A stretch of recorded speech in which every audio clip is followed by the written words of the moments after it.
Hello commerce के मेरे होनहार छात्र, क्या हालचाल। तो बच्चा पार्टी हम कर रहे हैं chapter number 2 of macro economics, that is some basic concepts of macro economics. इस चैप्टर को बहुत ही शानदार तरीके से पिछली वीडियो में हमने स्टार्ट कर दिया था। वहां पर हमने इंटरमीडिएट गुड्स और फाइनल गुड्स के बीच में डिफरेंस देख लिया था। कैपिटल गुड्स और कंज्यूमर गुड्स के बीच में भी डिफरेंस समझ लिया था। टाइप ऑफ कंज्यूमर गुड्स को डिटेल में पढ़ा था। इसके बाद हमने कंजप्शन एक्सपेंडिचर, इन्वेस्टमेंट एक्सपेंडिचर को बहुत ही तसल्ली से पढ़ा था। इन्वेस्टमेंट में हमने फिक्स इन्वेस्टमेंट और इन्वेंट्री इन्वेस्टमेंट को डिटेलिंग में समझ लिया था। इसके बाद हमने ग्रॉस और नेट इन्वेस्टमेंट के बीच में डिफरेंशिएट किया था।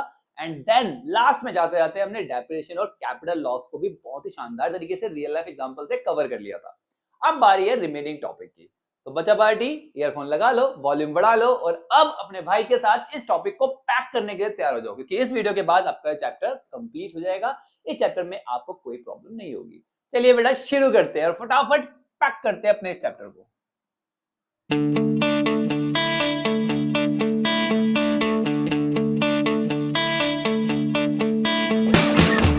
शुरू करते हैं अपने पहले टॉपिक से, that is stock versus flow.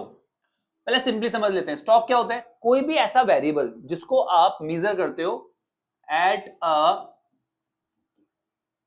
Point of time. एक पॉइंट ऑफ टाइम पर जिस भी वेरिएबल को आप मेजर कर सकते हो उसको बोलते हैं हम लोग क्या, stock. On the other hand कोई भी ऐसी चीज, कोई भी ऐसा वेरिएबल जिसको आप मेजर करते हो for a period of time, period of time के लिए, उसको बोलते हैं हम लोग क्या, फ्लो। समझो, रियल लाइफ एग्जांपल समझो। इस टाइम में आपके फोन में कितनी बैटरी है। लेट अस अज्यूम आपके फोन में 80% बैटरी है, ठीक है। अब आप अपनी बैटरी को at this point of time measure कर सकते हो, नहीं कर सकते? कर सकते हो ना। तो वो है हमारा stock concept. On the other hand जब तक आप इस वीडियो को कंप्लीट करोगे, लेट अस अज्यूम कि आपकी जो बैटरी है वो हो चुकी होगी 60%। कितनी हो चुकी होगी? 60% ड्रेन हो चुकी होगी, ठीक है। तो ये जो 20% बैटरी आपकी कम हुई है उसको आप कैसे मेजर करोगे? एक पर्टिकुलर टाइम में। लेट अस अज्यूम 20 मिनट में आपकी 20% बैटरी जो है वो कम हो गई। तो कितनी बैटरी कम हुई इसको मेजर कैसे कर रहे हो आप? एक पीरियड ऑफ टाइम में। आया नहीं? कितना मिनट है वो? 20 मिनट्स, पीरियड ऑफ टाइम में, ठीक है बेटा। उसको बोलते हैं क्या? Flow concept. इजी, समझ में आया एग्जांपल? बहुत बढ़िया, शाबाश। ठीक है बेटा, तो क्लियर हो गया। स्टॉक क्या है? Stock refers to the value of variable at a point of time. तो स्टॉक वेरिएबल की वो वैल्यू है जिसको आप एक पॉइंट ऑफ टाइम पर मेजर कर सकते हो। आपके बैंक अकाउंट में इस टाइम पे कितने पैसे हैं, वो क्या है? Stock concept. क्योंकि आप फोन पे पर किसी भी ऐप पर अपना पिन डालोगे और आप अपना बैलेंस चेक कर लोगे, तो उस मूवमेंट में आप बैलेंस को चेक कर सकते हो, एक पॉइंट ऑफ टाइम में उस बैलेंस को चेक कर सकते हो। तो वो क्या है हमारे पास? स्टॉक कंसेप्ट, ठीक है। और फ्लो क्या होता है? Value of variable during a period of time. अब उसी बैंक अकाउंट पे आपको कितना इंटरेस्ट मिल रहा है उसको आप कैसे मेजर करोगे? पर मंथ, पर week, per day, per year, है या नहीं? एक टाइम पीरियड के अंदर। तो उसको बोलते हैं क्या? फ्लो। इजी। चलिए, स्टॉक जो होता है बेटा वो टाइम डायमेंशन से नहीं होता। Stock is not time dimension, क्योंकि इसको हम एक स्पेसिफिक पॉइंट ऑफ टाइम पर मेजर करते हैं। तो यहाँ पे टाइम डायमेंशन से कोई लेना देना नहीं है। On the other hand flow जो होता है वो टाइम डायमेंशनल होता है, ठीक है। क्योंकि इसको हम मेजर ही करते हैं कैसे? Per hour, per month, per year, है नहीं? पर वीक। तो इस तरह से हम इसको मेजर करते हैं। तो यहाँ पर टाइम डायमेंशन होता है, ये टाइम डायमेंशन नहीं होता। इजी। चलिए, stock impact the flow. Stock से फ्लो पर इंपैक्ट पड़ता है, ठीक है। Greater the stock of capital, greater the flow of goods and services. जितना कैपिटल ज्यादा होगा उतना ही गुड्स एंड सर्विसेज का फ्लो भी ज्यादा होगा। जितना पैसा लगाओगे उतना ही ज्यादा प्रोडक्शन कर पाओगे, आया नहीं? जो पैसा लगाया है वो स्टॉक है, जितना प्रोडक्शन कर पा रहे हो वो फ्लो है। क्योंकि जो प्रोडक्शन हो रहा है वो एक पर्टिकुलर पीरियड ऑफ टाइम में होगा, एक महीने में, एक हफ्ते में, एक दिन में, एक साल में, आया नहीं? ठीक है। चलिए, अब flow impact the stock. Flow से स्टॉक पर भी इंपैक्ट पड़ता है, कैसे? Greater the flow of income, जितनी आपके पास इनकम आएगी, ठीक है, उतना ही आपका स्टॉक ऑफ वेल्थ जो है वो बढ़ता जाएगा। सिंपल सी बात है, जो इनकम आ रही है वो कैसे आ रही है, पर डे, पर मंथ, पर वीक, पर ईयर, उससे आपका क्या हो रहा है, वेल्थ बढ़ रही है, बैंक अकाउंट में पैसे बढ़ रहे हैं, बढ़ रहे हैं ना। अब वो जो बैंक अकाउंट में पैसे है वो क्या है, स्टॉक, और बढ़ किसकी वजह से रहे, फ्लो, क्योंकि जो इनकम आ रही है वो कैसा है, कैसा कंसेप्ट है, वो फ्लो कंसेप्ट है, क्योंकि वो पर मंथ, पर वीक या पर ईयर आएगा, आया नहीं, क्लियर हो गया। तो दोनों ही एक दूसरे पर डिपेंडेबल है, easy. Stock and flow are mutually dependent on each other, ये हमने देख लिया ऊपर, आया नहीं, कोई परेशानी, बहुत बढ़िया, शाबाश। अब आपके लिए एक क्वेश्चन है, आपको आइडेंटिफाई करना है इनमें से कौन कौन सी चीजें स्टॉक है और फ्लो है, और कमेंट सेक्शन में मुझे बताना है, ठीक है बेटा, चलिए बहुत बढ़िया, शाबाश, करो करो फटाफट कमेंट करो, बताओ कौन सा इनमें से स्टॉक है, कौन सा इनमें से फ्लो है, मैं चेक करके बताऊंगा आपको कि आपका आंसर ठीक है या नहीं है, ठीक है, बहुत बढ़िया, शाबाश। चलिए बेटा, अब आता है हमारा अगला topic, that is 4 sector of economy. हमारी इकोनॉमी में 4 सेक्टर है, पहला हाउस होल्ड, दूसरा प्रोड्यूसर, तीसरा गवर्नमेंट और चौथा रेस्ट ऑफ द वर्ल्ड, ठीक है, एक एक करके चारों को समझते हैं। तो पहले बात करते हैं हाउस होल्ड की। जो हाउस होल्ड है उसमें हमारे पास कंज्यूमर्स आते हैं, क्या आते हैं बेटा, कंज्यूमर, जो गुड्स एंड सर्विसेज को कंज्यूम करते हैं, अपनी नीड्स को सेटिस्फाई करने के लिए जो गुड्स एंड सर्विसेज कंज्यूम करते हैं वही तो कंज्यूमर है, या नहीं। अच्छा, ये कंज्यूमर होने के साथ साथ ये ऑनर भी है, भैया ऑनर है, किस चीज के ऑनर है, फैक्टर ऑफ प्रोडक्शन के। फैक्टर ऑफ प्रोडक्शन कौन से होते हैं बेटा हमारे पास, लैंड, लेबर, कैपिटल और एंटरप्रेन्योर स्किल।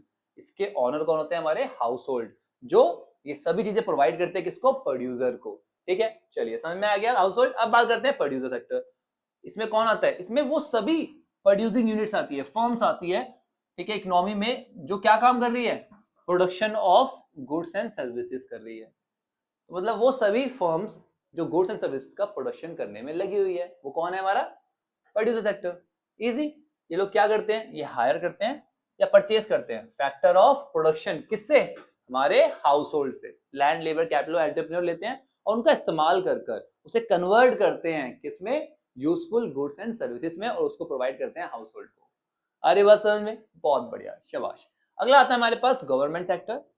जो गवर्नमेंट सेक्टर है हमारे पास वो दो तरीके से है, एज अ वेलफेयर एजेंसी, जहां पर वो लोगों की वेलफेयर के लिए काम करता है, जैसे लॉ एंड ऑर्डर मेंटेन करता है, डिफेंस वगैरह पे फोकस करता है, और जो नीडी पीपल्स है उन सबको प्रोवाइड करता है, पब्लिक डिस्ट्रीब्यूशन सिस्टम, राशन की दुकानें वगैरह होती है ना, उन सबसे नीडी पीपल्स को चीजों को प्रोवाइड करता है, गेहूं वगैरह, चावल वगैरह, और जितने भी वेलफेयर के काम है वो सब किसमें आते हैं हमारे पास, government as a welfare agency. और दूसरा आता है गवर्नमेंट एज अ प्रोड्यूसर। तो भैया गवर्नमेंट जो है वो प्रोड्यूसर भी तो है, गवर्नमेंट की तो अपनी कंपनियां हैं बहुत सारी, जहां से वो प्रोडक्शन सर्विसेज में लगे हुए हैं, आया नहीं, प्रोडक्शन और production of goods and services में इंडल्ज है, इजी, समझ में आ गई बात, कोई डाउट।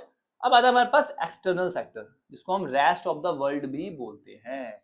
यहाँ पर मेनली क्या आता है बेटा, वो सारी एक्टिविटीज आती है जिसमें हम import and export of goods and services करते हैं। इंपोर्ट एक्सपोर्ट क्या है, जब हम किसी बाहरी कंट्री को कुछ बेचेंगे तो एक्सपोर्ट, जब मंगाएंगे वहां से परचेस करेंगे तो इंपोर्ट। तो इंपोर्ट एक्सपोर्ट किसके साथ हो रहा है, बाहर की कंट्री के साथ, जिसको हम बोलते हैं rest of the world, easy.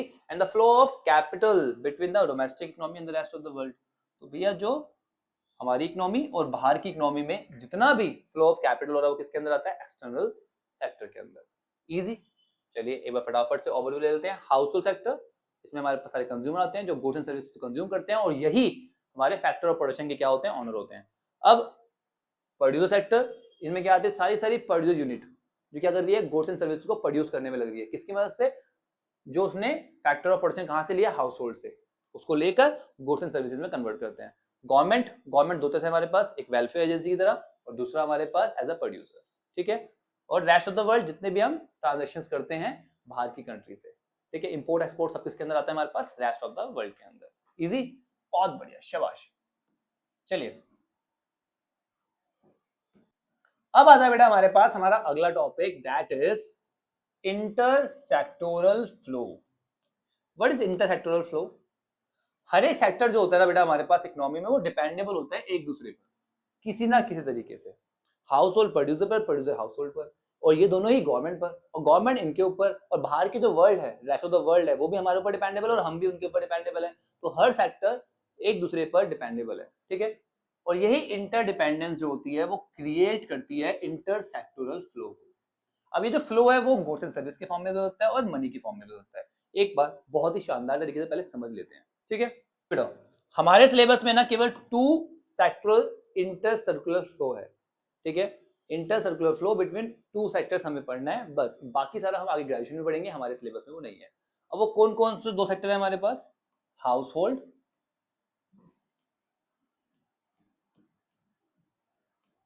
और प्रोड्यूसर, ठीक है बेटा। तो सर्कुलर फ्लो ऑफ इनकम हमें केवल इन 2 सेक्टर्स में ही समझना है, ठीक है। आपको पता है हाउस होल्ड जो है वो क्या होता है हमारे पास? Owner of factor of production, हाँ या नहीं? मतलब लैंड, लेबर, कैपिटल और एंटरप्रेन्योर, इनका ऑनर कौन है हमारे पास? Household. तो हाउस होल्ड क्या करता है? ये सभी चीजें प्रोड्यूसर को प्रोवाइड करता है, और प्रोड्यूसर जो है वो उन सभी चीजों को यूज कर कर गुड्स एंड सर्विसेज प्रोड्यूस करता है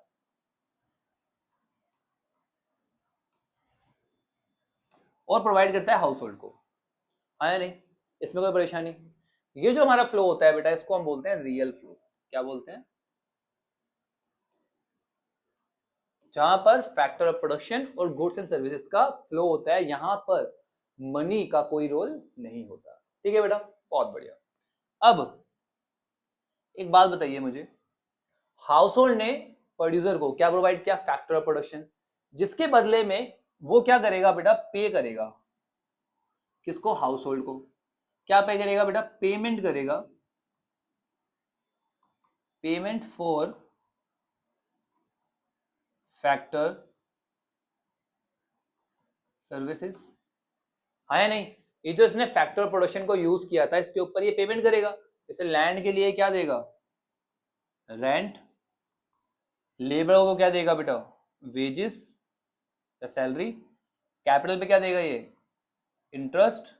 एंड जो हमारा एंटरप्रेन्योर होगा उसको क्या मिलेगा बेटा? प्रॉफिट, हाँ या नहीं? तो ये इनके लिए क्या करेगा? पे करेगा। इजी। चलिए, अब हाउस होल्ड क्या मिला था? Goods and services. अब ये क्या करेगा? पेमेंट करेगा। किसके लिए? For goods and services. Simple सी बात है, फ्री में तो मिलेगी नहीं ना। तो जो गुड्स एंड सर्विसेज उसके लिए क्या करेगा? उसको पे करेगा। अब ये जो है हमारा, ये होता है मनी फ्लो, जहां पर मनी का फ्लो होता है बिटवीन 2 सेक्टर, ठीक है। और इस पूरे को बोलते हैं हम लोग circular flow of income between 2 sector, house hold and producer. Easy, समझ में आ गया? बहुत बढ़िया, शाबाश। चलिए, तो अब एक बार देख लो यहां पे आप, ठीक है, रियल फ्लो और मनी फ्लो। तो पहले बात करते हैं रियल फ्लो की। तो real flow refers the flow of goods and services across the different sector of the economy, ठीक है।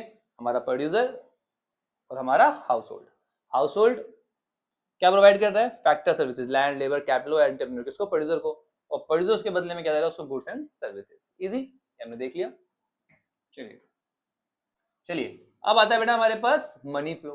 नाम से क्लियर है, द फ्लो ऑफ मनी। इसके अंदर क्या होता है? मनी का फ्लो होता है। किसके टर्म में? रिसीप्ट एंड पेमेंट के टर्म में, अलग अलग सेक्टर्स के बीच में। जैसे हमने अभी पढ़ा था हाउस होल्ड सेक्टर और produce sector. House hold sector ने क्या किया था? खर्चा किया था उन गुड्स एंड सर्विसेज पर जो प्रोड्यूसर ने उसे प्रोवाइड की थी। और प्रोड्यूस सेक्टर हाउस होल्ड को क्या कर रहा था? पेमेंट कर रहा था। किसके लिए? फैक्टर सर्विसेज के लिए, जो उसने हाउस होल्ड से लिए थे। क्लियर? बहुत बढ़िया, शाबाश।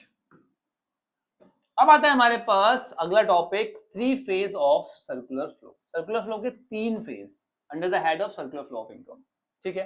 हमारे यहाँ पे 3 फेजेस होते हैं बेटा, ठीक है। पहला फेज होता है हमारे पास household to business.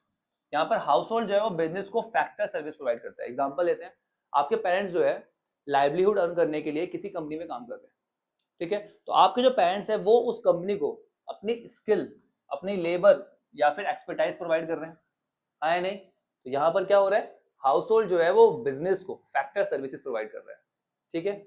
Easy. Second phase में जो बिजनेस है वो हाउस होल्ड को पे करेगा, इनकम प्रोवाइड करेगा, ठीक है। अब आपके पेरेंट्स जिस कंपनी में काम कर रहे थे, ठीक है, वहां पे वो सर्विस प्रोवाइड कर रहे थे, उस सर्विस के लिए उन्हें क्या मिलेगा? इनकम मिलेगी। रेम्यूनरेशन मिलेगा। अब वो रेम्यूनरेशन जो है वो वेजेस सैलरी किसी भी फॉर्म में हो सकता है, ठीक है। तो यहाँ पर क्या हो रही है, इनकम हो रही है किसकी, हाउस होल्ड की, जो फैक्टर सर्विस उसने प्रोवाइड की थी। तो दूसरा फेज हो गया हमारे पास बिजनेस टू हाउस होल्ड, जहां पर वो उसे इनकम प्रोवाइड करता है, इजी। अब आता है third phase, household to business, ठीक है। अब इनकम आ गई पेरेंट्स के पास। अब आपके जो पेरेंट्स है वो उस इनकम का खर्चा करेंगे, उस इनकम को यूज करेंगे क्या करने के लिए बेटा, आपकी बुक्स पर, क्लोथ्स पर, आपकी ट्यूशन फी पे करने के लिए, मतलब इन जगह पे उस पैसे को क्या कर देंगे, खर्च कर देंगे, ठीक है बेटा। तो क्या हुआ, हाउस होल्ड से पैसा कहां चला गया, बिजनेस। बिजनेस ने क्या किया था, गुड्स एंड सर्विसेज प्रोड्यूस की थी। अब उन गुड्स एंड सर्विसेज को परचेज कर रहा है कौन, हाउस होल्ड। कहां से, बिजनेस से। तो ये कौन सा फेज हो गया बेटा हमारे पास, एक्सपेंडिचर फेज। आगे बात समझ में, बहुत बढ़िया, शाबाश। हमने रियल लाइफ एग्जांपल समझ लिया। अब एक बार हम लोग फटाफट रीड कर लेते हैं और रिलेट कर लेते हैं उन सभी चीजों को हमारे कंसेप्चुअल से, ठीक है। चलिए, सर्कुलर फ्लो ऑफ इनकम की जब हम बात करते हैं तो वो क्या होता है, unending flow of activities. Activities का अनएंडिंग फ्लो जो चलता रहता है, चलता रहता है, चलता रहता है। कौन सी एक्टिविटीज बेटा, प्रोडक्शन, इनकम जनरेशन, एक्सपेंडिचर, अलग अलग सेक्टर्स के बीच में, मेनली हमारा हाउस होल्ड और हमारा प्रोड्यूस सेक्टर के बीच में। हमारे हाउस होल्ड और प्रोड्यूस सेक्टर के बीच में एक अनएंडिंग फ्लो ऑफ एक्टिविटी है, किसका, प्रोडक्शन का, इनकम का और हमारा एक्सपेंडिचर का।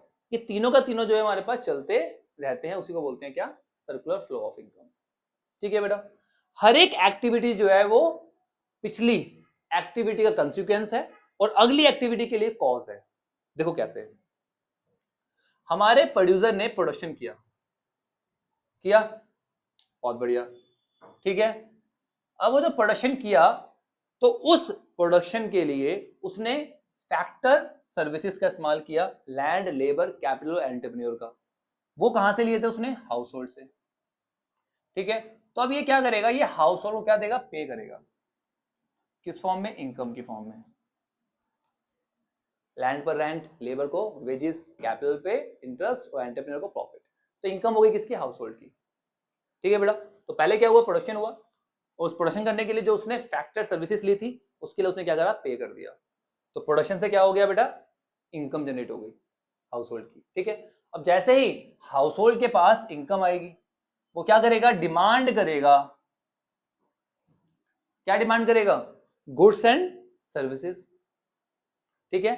गुड्स एंड सर्विसेज का क्या करेगा, वो डिमांड करेगा, ठीक है बेटा। तो ये कौन सा फेस है बेटा, एक्सपेंडिचर फेस, जहां पर वो अपनी इनकम को खर्च कर रहा है, ठीक है बेटा। क्या करने पे, गुड्स एंड सर्विसेज को परचेज करने पर। अपने वाले एग्जांपल को रिलेट करूं, वहां पर प्रोडक्शन कर रहा है कौन, कंपनी। उस प्रोडक्शन के लिए वो सर्विस ले रही है किससे, आपके पेरेंट्स से। अपनी एक्सपर्टाइज स्किल प्रोवाइड कर रहे हैं आपके पेरेंट्स, इसको, उस कंपनी को, आया नहीं, जिसके बदले में उन्हें इनकम मिल रही है।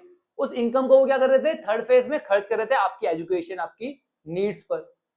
तो पहले क्या हुआ, प्रोडक्शन, प्रोडक्शन के बाद इनकम, इनकम के बाद एक्सपेंडिचर। ये फ्लो जो है हमारा चलता रहता है, इसी को बोलते हैं सर्कुलर फ्लो ऑफ इनकम। आगे बात समझ में, बहुत बढ़िया, शाबाश।